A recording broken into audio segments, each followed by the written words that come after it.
Pak Universal. Ini kita kedatangan ini ya teman-teman, HP Redmi ya di sini. Nah, dia keadaannya mati hidup. Nah, mati hidup gitu ya.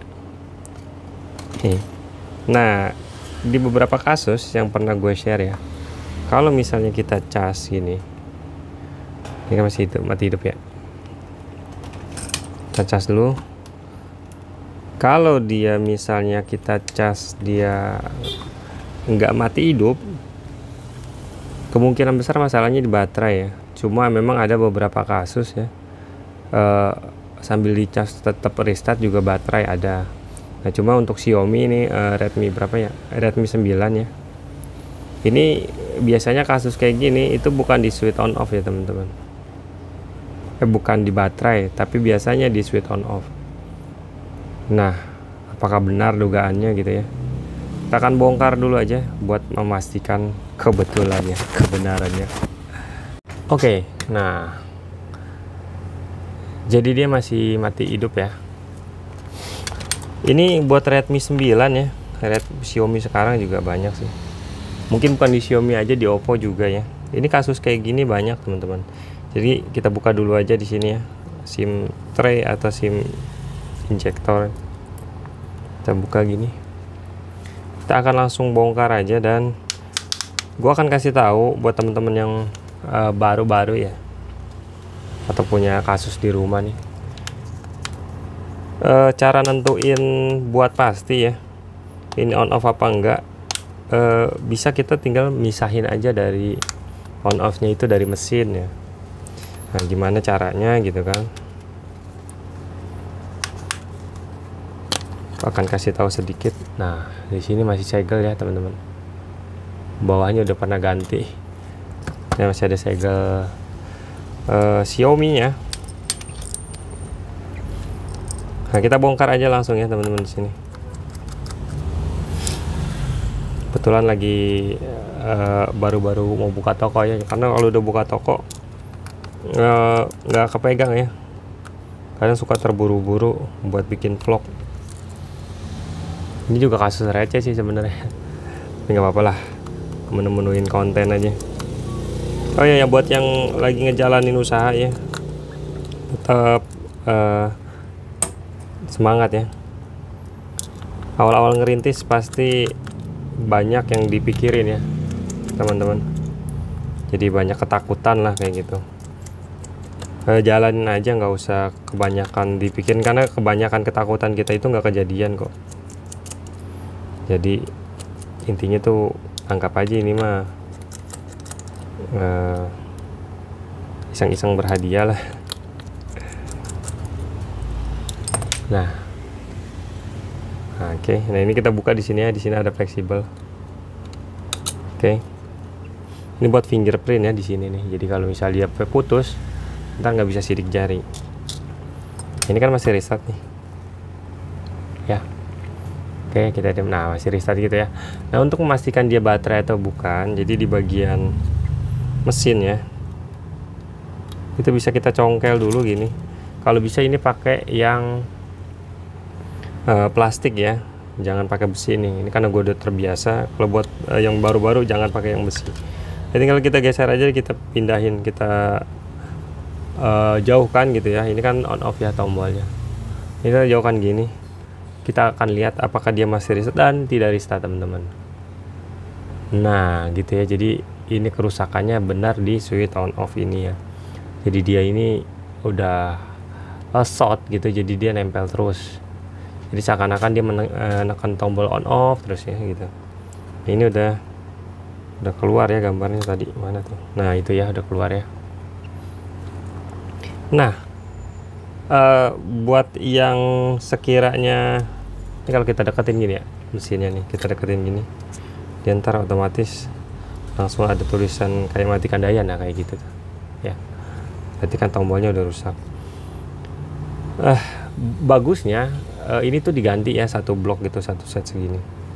Tapi kalau buat yang misalnya mendadak gitu atau darurat, bisa dibuang aja tombol ini nih, tombol on off nya ini sementara gitu. Misalnya lagi di kantor gitu kan, Ini HP butuh banget gitu, nggak bisa dilepas lah. Nah udah, ini yang tombol ini buat on off nya yang bawah nih ya, ini dicongkel aja pakai cutter kah atau pakai apa, dibuang gitu ya, nanti dia normal aja. Cuma kekurangannya dia nggak bisa dimati hidupin kayak gitu ya. Gue contohin aja deh, ini mau buat yang darurat aja, mungkin di kantor gitu kan ada cutter doang bang, nah pakai cutter lah nih. Nah tapi nanti mati hidupinnya agak repot ya, harus pakai colok casan. Tapi nah ini mah harus diganti bener-bener tetap.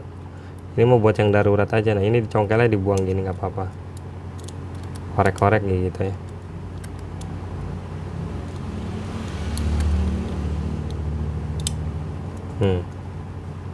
Kayak gitu. Yang tengahnya atau misalnya mau dipotong sekalian segini juga nggak apa-apa. Nah kita pasang gini ya. Ini mah buat simulasi aja, simulasi yang buat kepepet gitu. Nah ini kan, ini kalau ada tanda kayak gini berarti tutup atas tuh nggak ke ini ya, nggak nempel gitu atau hilang. Nah nanti jadi mati hidupinnya bisa diketuk dua nggak nih? Nah, nggak bisa, berarti pakai ini ya, charger ya mati hidupinnya teman-teman. Nah kayak gitu untuk sementara kalau misalnya di kantor. Nah ini kan udah mati-mati tuh, cuman ada gambar ginian mah nanti hilang ya kalau misalnya udah ditempel gitu, tutup belakang nih kayak gitu kan, ketempel. Nah jadi cuma nggak bisa dimati hidupin ya, ini membuat yang kepepet aja. Saran gue nanti ganti aja ya, ini dikunci dah, nanti diganti aja dan kita tinggal ganti kalau sekarang ya, karena kita ada partnya. Untuk mengganti saran gue dicabut dulu ini semua, fleksibel nih ya. Tadi gue lihat sih masih ada segel ya, kayaknya segelnya udah digeser terus dipasang lagi, karena harusnya di sini tuh ada di baut dulu gitu ya, sebelum kita angkat mesin itu harusnya ada baut. Tapi nggak apa-apa lah, yang mesinnya masih mulus. Dan kita buang aja ini. Kalau buat beli ya harga inian, ada yang nanya kadang, bang on off nya itu kualitasnya ori apa enggak. Ini mah yang biasa juga sama aja teman-teman. Kalau buat on off ya, buat on off tuh sama aja, nggak mau yang ori mau enggak sama aja, kecuali papan cas ya. Papan cas itu ngaruh, karena kadang-kadang buat ke sinyal gitu ya, itu bermasalah sinyalnya kalau nggak bagus-bagus amat. Tapi kalau buat on off gini selama ini nggak ada masalah, mau yang abal-abal kayak apa gitu nggak ada masalah ya. Ini kita buang aja gini, nanti kita kasih unjuk orangnya ya. Aku akan ambil dulu partnya RP9 ya.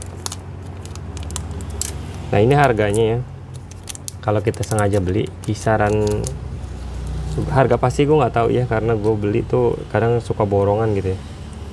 Gambaran aja itu kisaran 5.000 ya, 5.000-an lah kurang lebih ya, kurang bisa lebih. Oke, nah ini kita pasang di sini. Kalau masang tuh harus pas ya, jadi di titik-titiknya tuh harus pas nih, kasih tahu nih. Kadang ada yang melenceng ya, masang gini melenceng ya. Nah jadi kan di sini ada titik ya, titik-titik gitu ya. Nah nih, jadi ini kan ada salah nih, lubang setengah lingkaran. Nah, setengah lingkarannya tuh masukin ke sini, ke setengah lingkaran sini. Nah gitu. Oke, baru kita tutup begini.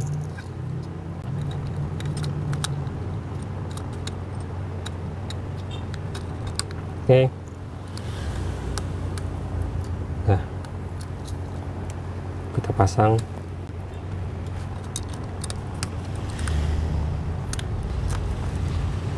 Buat yang baru belajar nih biasanya ya, kalau baru-baru buka counter service tuh biasanya mental suka kena. Kayak misal ya, beberapa pengalaman dari temen juga kayak gitu ya. Lu baru belajar gitu, terus buka terus ada servisan masuk. Nah di servisan itu lo nggak bisa selesain ya, tapi dibawa ke counter sebelah atau ke temen lo lah gitu, taruh itu selesai gitu. Lu ngerasa hidup lu jadi gak berharga gitu. Itu lu jangan berkecil hati temen-temen, karena hal itu tuh biasa di dunia servis. Jadi dibawa ke kita nggak selesai, dibawa ke orang selesai, itu hal biasa.